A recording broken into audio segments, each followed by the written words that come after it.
How Boots Befooled the King by Howard Pyle. Once upon a time, there was a king who was the wisest in all the world. So wise was he that no one had ever befooled him, which is a rare thing, I can tell you. Now this king had a daughter who was as pretty as a ripe apple, so that there was no end to the number of the lads who came asking to marry her. Every day there were 2 or 3 of them dawdling around the house, so that at last the old king grew tired of having them always about. So he sent word far and near that whoever should befool him might have the princess and half of the kingdom to boot, for he thought that it would be a wise man indeed who could trick him. But the king also said that whoever should try to befool him and should fail should have a good whipping. This was to keep all foolish fellows away. The princess was so pretty that there was no lack of lads who came to have a try for her and half the kingdom. But every one of these went away with a sore back and no luck. Now there was a man who was well off in the world and who had 3 sons. The first was named Peter and the second was named Paul. Peter and Paul thought themselves as wise as anybody in all the world, and their father thought as they did. As for the youngest son, he was named Boots. Nobody thought anything of him, except that he was silly, for he did nothing but sit poking in the warm ashes all of the day. One morning Peter spoke up and said he was going to the town to have a try at befooling the king, for it would be a fine thing to have a princess in the family. His father did not say no, for if anybody was wise enough to befool the king, Peter was the lad. So after Peter had eaten a good breakfast, off he set for the town, right foot foremost. After a while he came to the king's house, and rap, tap, tap, he knocked at the door. Well, what did he want? Oh, he would only like to have a try at befooling the king. Very well, he should have his try. He was not the first one who had been there that morning, early as it was. So Peter was shown in to the king. Oh, look, said he, yonder are 3 black geese out in the courtyard.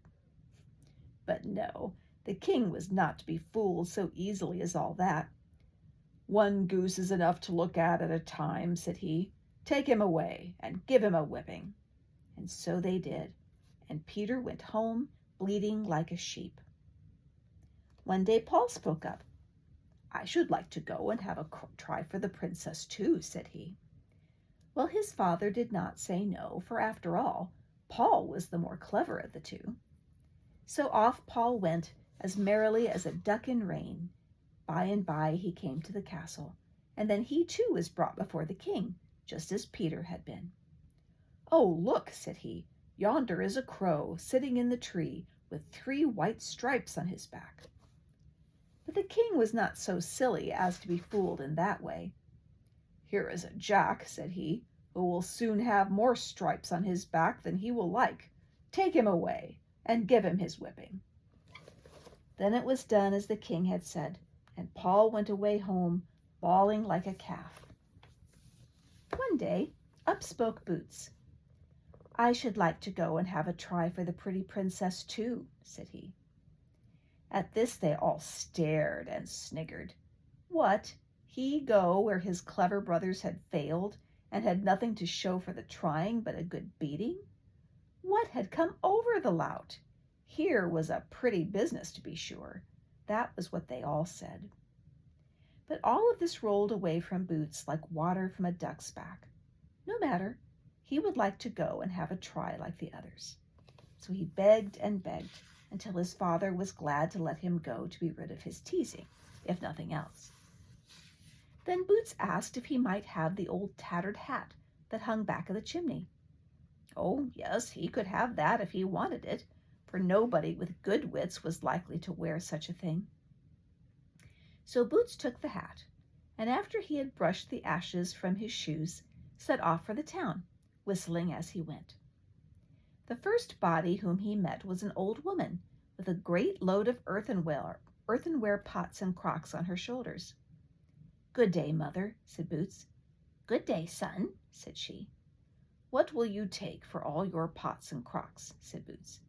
3 shillings, said she. "I will give you 5 shillings if you will come and stand in front of the king's house, and do thus and so, when I say this and that," said Boots. Oh, yes, she would do that willingly enough. So Boots and the old woman went on together, and presently came to the king's house.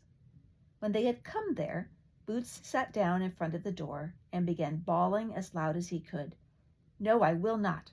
I will not do it, I say. No, I will not do it." So he kept on, bawling louder and louder, until he had made such a noise that at last the king himself came out to see what all the hubbub was about. But when Boots saw him, he only bawled out louder than ever. "No, I will not. I will not do it, I say." "Stop, stop," cried the king. "What is this all about?" "Why," said Boots, "everybody wants to buy my cap, but I will not sell it. I will not do it, I say." "But why would anybody want to buy a cap such as that?" said the king. "Because," said Boots, "it is a fooling cap, and the only one in all the world." "A fooling cap," said the king, for he did not like to hear of such a cap as that coming into the town. I should like to see you fool somebody with it. Could you fool that old body yonder with the pots and the crocks?"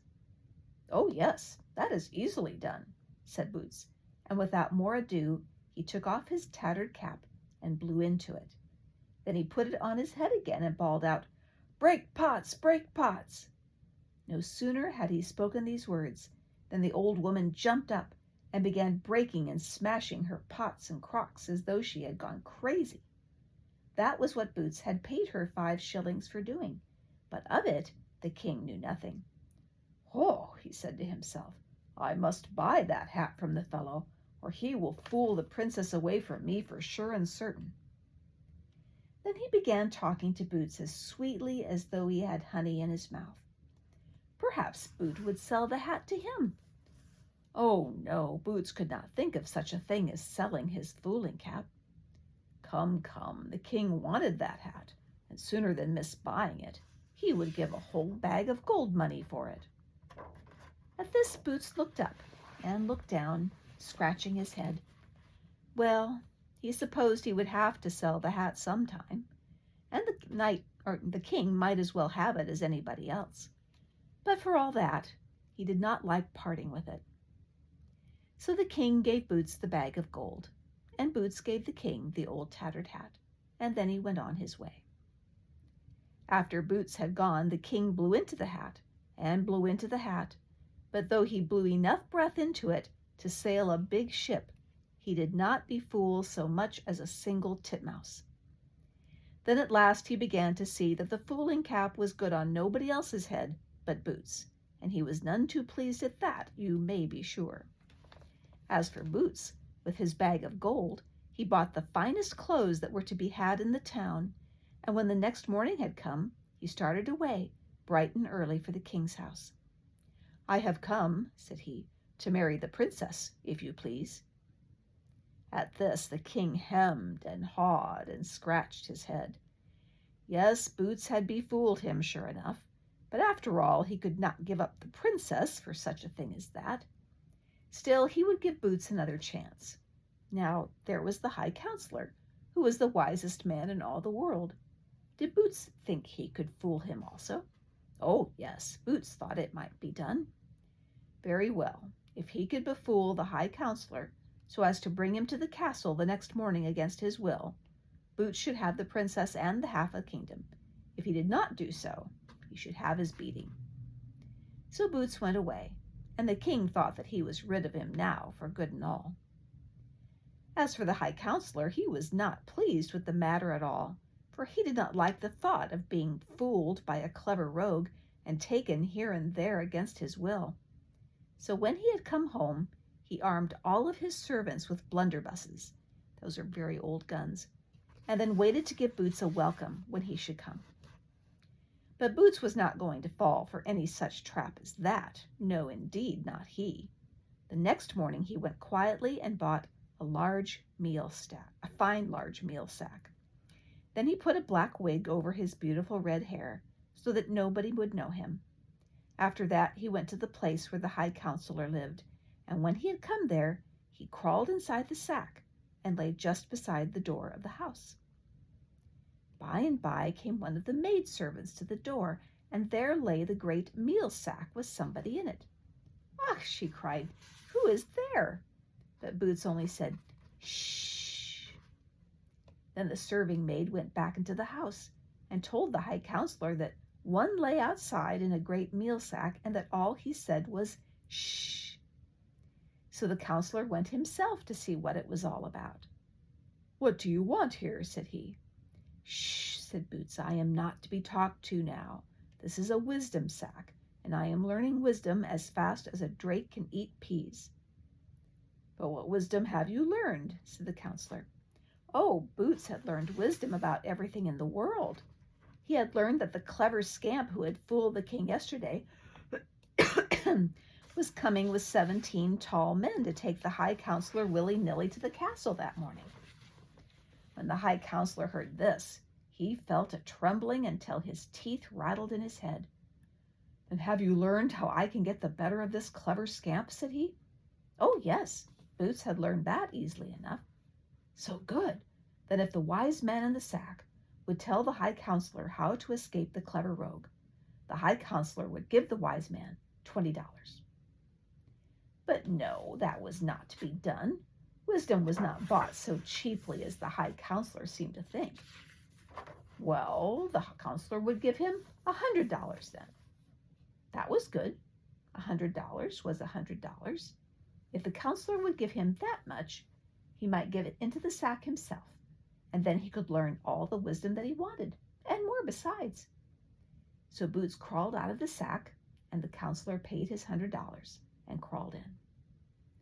As soon as he was in, all snug and safe, Boots drew the mouth of the sack together and tied it tightly. Then he flung sack, counselor, and all over his shoulder and started away to the king's house, and anybody who met them could see with half an eye that the counselor was going against his will. When Boots came to the king's castle, he laid the counselor down in the goose house, and then he went to the king. When the king saw Boots again, he bit his lips with vexation. "Well," said he, "have you fooled the counselor?" "Oh, yes," says Boots, "I have done that." "And where was the counselor now?" Oh, Boots had just left him down in the goose house. He was tied up safe and sound in a sack, waiting till the king should send for him. So the counselor was sent for, and when he came, the king saw at once that he had been brought against his will. "And now may I marry the princess?" said Boots. But the king was not willing for him to marry the princess yet. No, no, Boots should not go so fast. There was more to be done yet. If he would come tomorrow morning, he might have the princess in welcome, but he would have to pick her out from among 80 young maids just like her. Did he think that he could do that? A score is 20, so 80 would be 80 other women. Oh yes, Boots thought that that might be easy enough to do. So good, then come tomorrow, but he must understand that if he failed, he should have a good whipping, and be sent packing from the town. So off went Boots, and the king thought he was rid of him now, for he had never seen the princess, and how could he pick her out from among 80 others? But Boots was not going to give up so easily as all that. No, not he. He made a little box, and then he hunted up and down till he had caught a live mouse to put into it. When the next morning came, he started away to the king's house, taking his mouse along with him in the box. There was the king, standing in the doorway, looking out into the street. When he saw Boots coming toward him, he made a wry face. "What," said he, "are you back again?" Oh yes, Boots was back again. And now if the princess was ready, he would like to go and find her, for lost time was not to be gathered again like fallen apples. So off they marched to a great room, and there stood 81 maidens, all as much alike as peas in the same dish.